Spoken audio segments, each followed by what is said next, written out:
Historia, libros y banderas, el podcast de agricultura sobre nuestro pasado, política, textos y propuestas para conocer y comprender los grandes cambios que vive Chile y el mundo. El historiador y académico Alejandro San Francisco, junto a un invitado, con una relajada pero profunda conversación, analizarán los cambios que vive hoy nuestra sociedad. Historia, libros y banderas, con el historiador y académico Alejandro San Francisco. En CMPC llevamos un largo camino fortaleciendo nuestro trabajo, lo que nos ha permitido desarrollar distintas iniciativas junto a comunidades, por ejemplo, con la recuperación de un árbol extinto o el restablecimiento de agua potable en zonas rurales, la conexión del turismo y cultura a través de una sola ruta, o también el desarrollo de envases reciclables y amigables con el medio ambiente. Son esos y otros desafíos los que hoy nos permiten creer en el valor de las soluciones inspiradas en la naturaleza. CMPC, creando valor natural. Conoce más en cmpc.com. Hola, ¿cómo están? Qué gusto verlos nuevamente en nuestro podcast Historia, Libros y Banderas. Soy Alejandro San Francisco y tenemos a un gran invitado hoy, a Max Colodro, que ustedes lo conocen. Él es sociólogo, es uno de los mejores analistas políticos que hay en Chile, con una capacidad, un diagnóstico, una libertad de pensamiento que realmente yo pondero mucho, académico de la Universidad Adolfo Ibáñez, y que ha escrito varios libros ya a esta altura de su vida. Hoy lo hemos invitado a hablar por un libro bien interesante, no solo para la comprensión de Chile en las últimas 5 décadas, sino que también para el Chile actual. Chile indócil es el título sugerente, desafiante, huellas de una confrontación histórica, además con un puño que así es como seguimos, pero también con un puño para abajo, que es como medio irónico. Publicado por Editorial Tajamar el 2020, y para nosotros es un agrado tenerte, Max, en Historia, Libros y Banderas. Muchas gracias, Alejandro, un agrado para mí estar aquí. Primero que todo quiero preguntarte cómo estás, Max, y cómo surgió este libro que, si uno lo mira, es a la vez histórico y político desde tu formación de sociólogo. Bueno, es un libro que de algún modo representa una mirada que se va construyendo a lo largo del tiempo. Tiene que ver con mi historia personal, con mis cambios y con mis evoluciones propias en materia política, ideológica. Y tiene también que ver con una cierta convicción respecto de cómo fui empezando a entender y a mirar a la sociedad chilena, a sentir que esta era una sociedad profundamente dividida, fragmentada, tensionada, por las cosas obvias, las cosas que nos persiguen hasta el día de hoy, lo que fue la década del 60, el gobierno de la Unidad Popular, el golpe de Estado, el régimen militar, etc. Pero sintiendo también que en un país que ya llevábamos 30 años desde el retorno a la democracia, parecía que algunas cosas no era posible dejarlas atrás. Entonces, como que de alguna manera el sentido que tiene este libro es tratar de entender, de indagar por qué hemos sido en las últimas décadas una sociedad tan dividida, una sociedad a la que le ha costado tanto reconciliarse, reencontrarse, a pesar de que, como te digo, llevamos ya varias décadas desde el retorno a la democracia, seguimos siendo una sociedad con tensiones, con dolores, con frustraciones y con cuentas pendientes todavía. Ahora, si tú miras la primera parte de tu libro, cuando uno ve el Chile pre-1973 tenía problemas, algunos similares y otros agudizados. La polarización política, la irrupción y la aceptación de la violencia como método de acción política, la participación de los militares en la actividad política, la vulneración del Estado de Derecho. ¿Podía sobrevivir una democracia en esas circunstancias? Porque es una pregunta que podríamos repetir perfectamente hoy, mutatis mutandis. Yo creo que el contexto fue un contexto muy importante, muy influyente, no solo para Chile, sino que para América Latina y el mundo. La década del 60 fue una década de grandes transformaciones, de convulsiones políticas, bien interesante lo que significó para América Latina la Revolución Cubana, a partir de comienzos de la década del 60, lo que fue después la Guerra de Vietnam, el movimiento de los estudiantes en Europa, el mayo del 68 francés, y las réplicas que tuvo en el mundo desarrollado. Yo creo que fue un periodo de muchas convulsiones, pero yo tiendo a pensar que en Chile estas cosas se vivieron con especial fuerza, con especial dramatismo. La sociedad chilena era una sociedad que venía de una historia aparentemente muy estable. Se hablaba siempre de la singularidad chilena, de la singularidad histórica de Chile, un país que había tenido una larga tradición constitucional, una constitución que duró más de un siglo, la del 33 hasta el 25, prácticamente un siglo, después la del 25 en adelante. Una sociedad que parecía muy estable en algunas cosas, pero que guardaba, a mi juicio, el germen de una tensión muy fuerte, asociada a lo que fue la continuidad histórica del orden tradicional en Chile, asociado a la propiedad de la tierra, A la hacienda, a la hacienda y después en el siglo XX al latifundio. Y, por lo tanto, el cisma y el quiebre profundo que significa para la sociedad chilena la reforma agraria y el término de ese orden tradicional.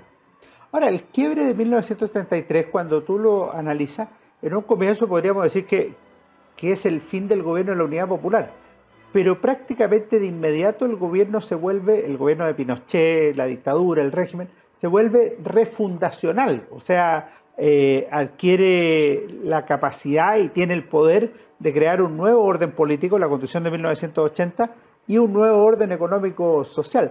¿Cuáles ves tú que son las claves en esos años, tanto del gobierno de Pinochet como de la oposición, que es una oposición además muy distinta a la anterior? Se unen socialistas y demócratas cristianos, antes adversarios. A ver, yo creo que a partir de la década del 60, como te decía, Chile vive un cambio muy profundo. El término del orden tradicional, producto de la reforma agraria, nos deja en una encrucijada histórica, tener que reinventar a la sociedad chilena de alguna manera, tener que recomponernos, reconstruirnos en torno a una matriz distinta que ya no es la propiedad de la tierra. El gobierno de Frei Montalva fue un experimento interesante, una vía no capitalista de desarrollo que tampoco era el socialismo tradicional de origen marxista, una tercera vía anticipada, por decirlo de alguna manera, que tiene éxitos y logros importantes, entre ellos la propia reforma agraria, la chilenización del cobre fue un cambio muy importante, pero que tiene una derrota política muy contundente el año 70, producto de lo que era el ciclo de la polarización de la sociedad chilena. Tuvimos un experimento también muy singular, la idea de que se podía transitar desde el capitalismo a una sociedad socialista por vías institucionales, pacíficas entre comillas. Esa idea fracasa rotundamente, termina en un golpe militar. Y después, como bien dices tú, un tercer intento, un tercer experimento histórico, un régimen autoritario, la idea de construir un modelo institucional muy inédito, esto que se llamó la democracia protegida por parte de los constituyentes que elaboran finalmente el texto del año 80, una constitución que requería de seguros y de resguardos para no recaer de nuevo en las lógicas del populismo, de la confrontación, de la polarización que nos habían llevado, según ese diagnóstico, al quiebre de la democracia, y eso junto con un modelo económico inédito, la idea de llevar adelante un experimento neoliberal en un mundo donde eso no había ocurrido nunca y no se había hecho nunca de la manera en que se intentó hacer en Chile a partir del año 75, 76. Después tuvimos en la década de los 80 el experimento de Thatcher en Inglaterra, Ronald Reagan en Estados Unidos, pero efectivamente nosotros fuimos precursores tanto en lo que fue el gobierno de la democracia cristiana como el gobierno de Allende y después en el propio régimen militar. Un verdadero laboratorio. Fuimos un laboratorio durante más de un cuarto de siglo, desde el 64, cuando empieza la reforma agraria, hasta el año 90, cuando termina finalmente el régimen militar y se inicia la transición a la democracia. Podríamos decir que en alguna medida también lo es la concertación de partidos por la democracia en 1990, porque en Europa socialistas y demócratas cristianos son opositores. En Chile conforman una alianza para oponerse a Pinochet primero y luego para gobernar. Si uno lo mira con datos, es una alianza exitosa. 20 años de gobierno, frente a los fracasos que tú decías ocurrían antes. Elegían uno, perdía. Aquí, en cambio, 20 años, 4 gobiernos. ¿Cómo se puede explicar el gobierno de Patricio Elwin hoy día? Porque nosotros somos más o menos contemporáneos y fue un gobierno, comillas, exitoso, próspero económicamente, con logros sociales, con continuidad democrática. Y sin embargo, es difícil explicarlo hoy día. Yo creo que es difícil de explicarlo precisamente porque la transición a la democracia en Chile fue una transición muy singular. Es una transición, pero no sé si existe otro caso en el mundo de una transición que se hace en el marco de una institucionalidad generada por el régimen anterior, por el régimen autoritario, por el modelo económico que se implanta durante ese régimen también. Yo creo que hay algo que en general no es profundamente analizado en sus consecuencias y que yo creo que es clave para entender el por qué estamos hoy día donde estamos. La transición a la democracia en Chile se explica por una victoria político-electoral muy importante de la oposición, el plebiscito del año 88, el 5 de octubre, la derrota de Pinochet en ese plebiscito, pero también por un fracaso histórico de la oposición a Pinochet, en el sentido de que esa oposición buscaba un objetivo que era derrocar al régimen militar, y ese objetivo no se consigue. Es decir, en el ciclo que se inicia a partir del año 83, el ciclo de las protestas y de las movilizaciones sociales, tenía un objetivo muy claro: terminar con el régimen militar, echar abajo esa institucionalidad impuesta, sobre todo a partir de la Constitución del año 80, modificar sustancialmente el modelo económico. Y la oposición a Pinochet, por diversas razones, no logra ese objetivo. Y por lo tanto, el año 86, 87, se resigna a que va a tener que hacer una transición a la democracia en el marco de las reglas del juego fijadas por el propio régimen militar. Y eso marca y define de alguna manera el destino de la transición a la democracia. Y es una de las cosas que le genera a la centroizquierda una ambivalencia muy profunda respecto de la propia transición, y es lo que explica, a mi juicio, por qué el año 2010, después de 20 años, como dices tú, de una transición exitosa desde el punto de vista de los logros y de los indicadores económicos sociales, la centroizquierda, después de perder el poder, hace una lectura tan brutalmente crítica, tan despiadada con lo que había sido su propia obra, su propia gestión, y pasa a acercarse a las posiciones del Partido Comunista, del movimiento estudiantil después del 2011, y a asumir estas lógicas más bien refundacionales, que son las que las tienen hoy día la centroizquierda, Partido Socialista, Partido por la Democracia, gobernando con el Frente Amplio y con el Partido Comunista. Así es. Vamos a ir a eso, porque tú incorporas un par de conceptos que yo encuentro originales y valiosos. Estamos hablando con Max Colodro sobre su libro Chile Indócil, sociólogo Max, y tú incorporas un concepto previo al 2011, para poner la fecha de las movilizaciones estudiantiles, que es el concepto de un malestar difuso, que empieza en los años 90, sigue en los años 2000, y ya no es difuso, sino que es explícito en los años 2010. ¿Qué sería este malestar y cómo se empieza a manifestar? Bueno, la década de los 90 es la década de mayor avance económico-social en la historia de Chile, sin ninguna duda. Si tú la miras en términos de indicadores, como te decía, los niveles de crecimiento económico, los niveles de disminución de la pobreza, democratización del consumo, la ampliación de la esfera del consumo hacia sectores que nunca habían tenido acceso a determinados bienes y servicios. Yo creo que lo que la sociedad chilena vive en la década de los 90 es eso que los sociólogos norteamericanos de la década del 50 llamaron la paradoja del bienestar. No es algo que nos haya ocurrido solo en Chile.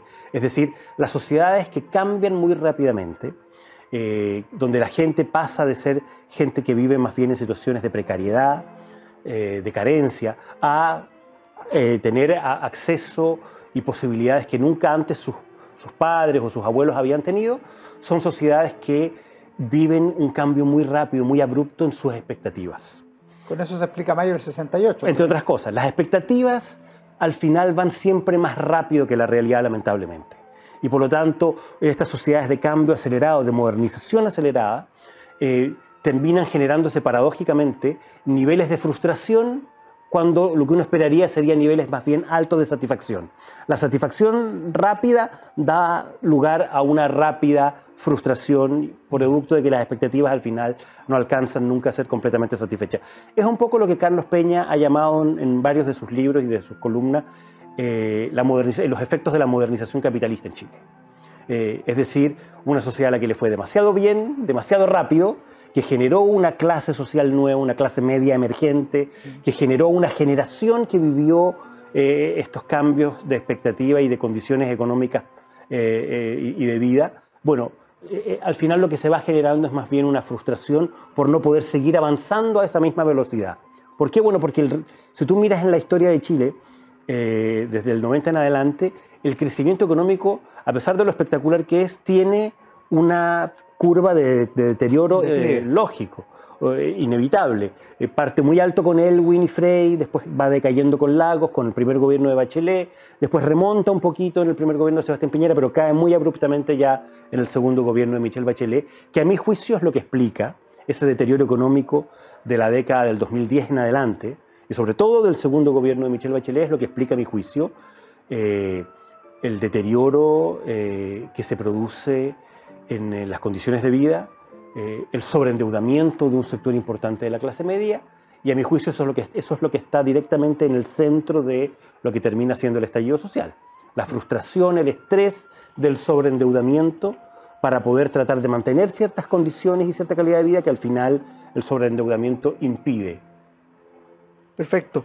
Hay otro concepto que encontré muy valioso en tu libro, y tú dices que cuando la Concertación dejó el gobierno el 2010, se produce un doble fenómeno, que quiero leerlo bien. Tú dices que se vivió una debacle política, eso lo puede leer cualquiera, pero además dices que vivió un derrumbe emocional, que es un concepto que yo encontré bien bonito, bien original, pero en verdad, si uno lo mira ahora con distancia, efectivamente eso fue un quiebre más allá de una mera derrota política. ¿Cómo lo aprecias tú? Yo creo que tiene que ver con lo que estamos comentando, con el origen de la transición a la democracia. La izquierda venía con una carga de frustración, producto de que había tenido que hacer una transición a la democracia en el marco de la institucionalidad y de las reglas del juego fijadas por el régimen militar. Eso le generó una ambivalencia y una carga de frustración muy fuerte que convivía, que de alguna manera se mimetizaba en función de lo que habían sido los logros económicos y sociales de la transición. Estaba ahí oculta, latente. Pero cuando finalmente el año 2010 se pierde el poder, se pierde el gobierno, la Concertación, ¿qué es lo que descubre? ¿Qué es lo que siente? Que ha construido un Chile en el marco de una institucionalidad heredada del régimen militar, de un modelo económico impuesto también por el régimen militar, y que finalmente ese modelo de sociedad, ese orden institucional, está permitiendo que las elecciones ahora, el 2010, las terminen ganando los que habían sido partidarios del propio régimen militar, la centroderecha chilena. Entonces ahí se viene un quiebre, se produce un derrumbe que hace que la centroizquierda tome distancia de manera muy abrupta, muy radical, de todo lo que se había construido, de manera, para la gente que mira este proceso sin entender esta lógica, de manera muy inexplicable. O sea, cómo la Concertación toma distancia y hace una crítica tan brutal de algo que, si tú lo miras desde cualquier punto de vista y desde cualquier indicador, es el mejor periodo de la historia de Chile. Bueno, para entender eso, a mi juicio, hay que entender esto otro. Es decir, el que esta transición se había hecho en el marco de una institucionalidad impuesta y de que finalmente la centroizquierda confirma que esta transición a la democracia hecha con estas reglas del juego termina al final permitiendo que la centroderecha en Chile, que la derecha chilena, gane una elección en democracia con mayoría absoluta, y eso viene finalmente a derrumbar lo que habían sido los consensos y los acuerdos generados desde fines de los 80 y comienzos de los 90 por la propia Concertación. Perfecto. En la última década hemos vivido una situación que es relativamente paradójica. Por un lado, ha habido una renuncia al Chile de la transición, a la conformación de fuerzas políticas del Chile de la transición, una cierta execración de la Concertación, del estilo de la democracia, los acuerdos y cosas por el estilo. Pero paralelamente no se ha levantado una fuerza política equivalente, ni en capacidad técnica política, ni tampoco que conforme esas mayorías, ni tampoco que tenga continuidad en el tiempo. De hecho, la nueva mayoría duró prácticamente nada, el proyecto de Alejandro Guillé exactamente lo mismo, y hoy día llega una nueva izquierda al gobierno, como el Frente Amplio Partido Comunista, al que se le suman las otras izquierdas. Y la centro-derecha tuvo dos gobiernos, pero que fueron también como golondrinas de verano. Gobierno y se le entrega el poder a la oposición. ¿Cómo se sale de este atolladero? Ya no estamos pasando al tema más sociológico que al histórico. Bueno, yo creo que la nueva izquierda, como la denominas tú efectivamente, es decir, Frente Amplio en alianza con el Partido Comunista, desde el movimiento estudiantil en adelante, que es coincidente y es la expresión de esta derrota histórica de la centroizquierda, del término del ciclo de la Concertación. No es casualidad que el movimiento estudiantil irrumpa el 2011, en el primer gobierno de Sebastián Piñera. Bueno, yo creo que eso de alguna manera fue generando las bases de un proyecto, de un modelo alternativo de sociedad, que se plasma en esta idea del otro modelo, del nuevo modelo, que desarrollan Fernando Atria, Alfredo Ñoñate, Javier Couso. Hay un libro famoso de esa época que se llama El otro modelo. Bueno, yo creo que eso estuvo en la base de esta construcción generacional que buscó reemplazar a la concertación e instalar una izquierda distinta, con lógicas más bien refundacionales que reformistas. Y yo creo que lo que estamos viviendo hoy día, esa izquierda tuvo una validación en su diagnóstico histórico de crítica a la concertación y a lo que había sido la transición en el marco de la institucionalidad heredada del régimen militar con el estallido social. La izquierda logró imponer una lectura y una interpretación donde el estallido social y sus causas estaban directamente asociadas con el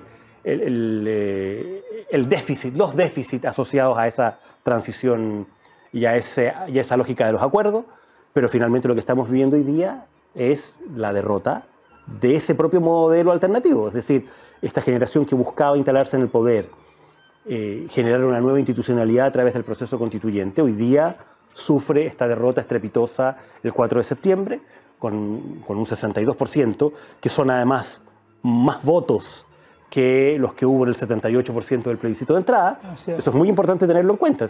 En este está la cantidad de gente, pero más votos. Claro, está el nivel de gente que participa en este plebiscito de salida, que este 62% son más votos que el 78% en el plebiscito de entrada. Entonces, yo creo que esta derrota es una derrota muy profunda, que cala muy hondo en esta generación y en este proyecto político conformado por el PC y por el Frente Amplio, y creo que todavía a 3 semanas, 4 semanas de esta derrota, todavía ese sector político no está en condiciones de aquilatar realmente la profundidad de lo que estuvo en juego y la profundidad de lo que significa que ese proyecto haya sido derrotado de la manera en que lo fue en el plebiscito de salida. Es que objetivamente es muy complejo, porque tú, todo lo que has hablado en esta última parte es de carácter político, pero terminaste con la parte institucional.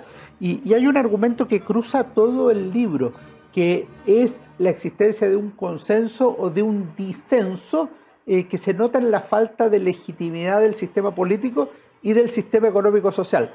Eso podría resolverlo, o podría haberlo resuelto, una nueva constitución. Por ejemplo, si hubiera obtenido en el plebiscito de salida no el 78% que tuvo la letra, pero un 70%.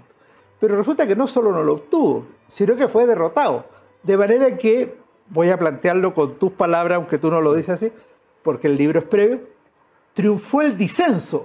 O sea, al final volvemos a foja cero.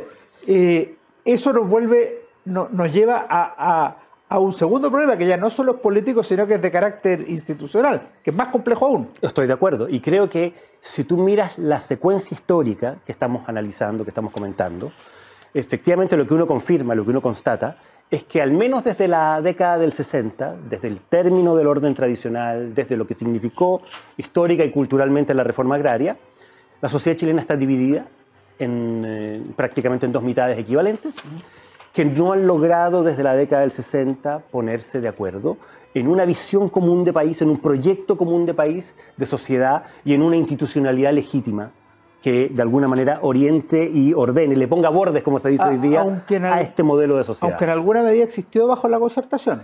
Existió, pero existió encubierta por este malestar que de alguna manera cobijó la propia concertación. ¿Por qué? Bueno, porque sentía que en el fondo las reglas del juego y la institucionalidad habían sido impuestas por el régimen militar y que no eran la expresión de una sociedad democrática a partir de la década del 90. Entonces, yo creo que hoy día tenemos el desafío pendiente de decir, bueno, este proyecto que intentó imponer la izquierda a partir del estallido social, utilizando como recurso además el chantaje de la violencia, porque este proceso constituyente que fracasa... Su génesis. Claro, su génesis, y a mi juicio el desarrollo y el fracaso rotundo que tiene el 4 de septiembre está asociado directamente al origen, es decir, a la manera como se imponen ciertas condiciones, se imponen ciertas lógicas en el proceso que llevan a que finalmente el Partido Comunista, el Frente Amplio, estos sectores mal llamados independientes, en conjunto con los representantes de pueblos originarios, logren los 2/3 y logren imponerle a la sociedad una mayoría ficticia, una mayoría que no es real y que, de hecho, te confirma la última elección parlamentaria y presidencial de noviembre del año pasado, que la sociedad sigue siendo más o menos lo mismo y no es lo que representaban estas mayorías al interior de la convención. Entonces, yo creo que efectivamente este proyecto fracasa porque es el proyecto de un sector que nuevamente lo que busca es imponerle a la totalidad de la sociedad una determinada mirada, una determinada visión de lo que debe ser la sociedad chilena del presente y del futuro. Eso fracasa y por lo tanto hoy día quedamos de nuevo, como bien dices tú, en una cierta foja cero ante el dilema y ante el desafío histórico de decir, bueno, tenemos que encontrar una fórmula para que ahora sí las grandes mayorías nacionales, esta gran mayoría de centro-izquierda que gobernó Chile desde el 90 y esta gran mayoría de centro-derecha que fue oposición durante mucho tiempo, pero que también en la última década ha podido ser mayoría en los gobiernos de Sebastián Piñera, logran finalmente encontrar puntos de equilibrio, de reencuentro, para poder construir una institucionalidad que finalmente represente a la inmensa mayoría de los chilenos. ¿Y tú ves con esperanza que se dé esa oportunidad? Lo veo difícil. Creo que lamentablemente las condiciones son difíciles, no son las óptimas.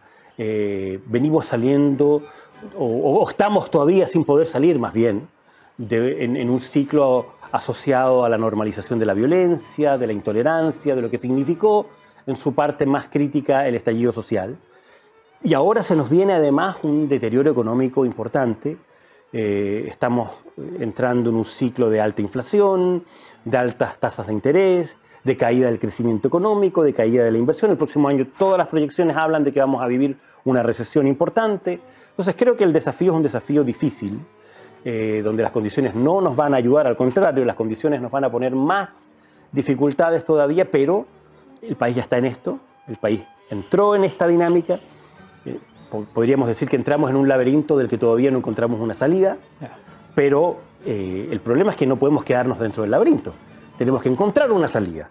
Y yo veo con cierta esperanza cuando escucho a los dirigentes hoy día, por ejemplo, de la centroderecha, a Javier Macaya, a los presidentes de los partidos de centroderecha, cuando veo al presidente del Senado, cuando veo al presidente de la Cámara de Diputados que pertenecen al mundo del socialismo democrático, hablando de la necesidad, efectivamente, ahora sí, de llegar a acuerdos en cuestiones fundamentales. Creo que hay una posibilidad, una oportunidad, y espero sinceramente que la sociedad chilena no la desaproveche como se desaprovechó la oportunidad anterior. Ojalá así sea.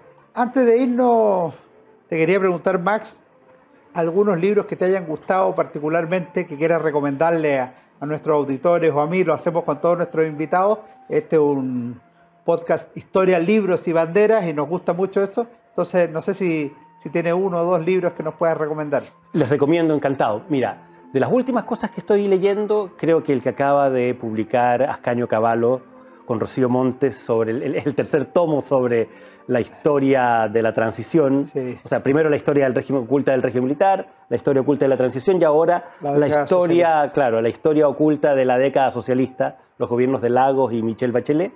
Tiene cosas súper interesantes. Muy bien escrito, además. Muy bien escrito.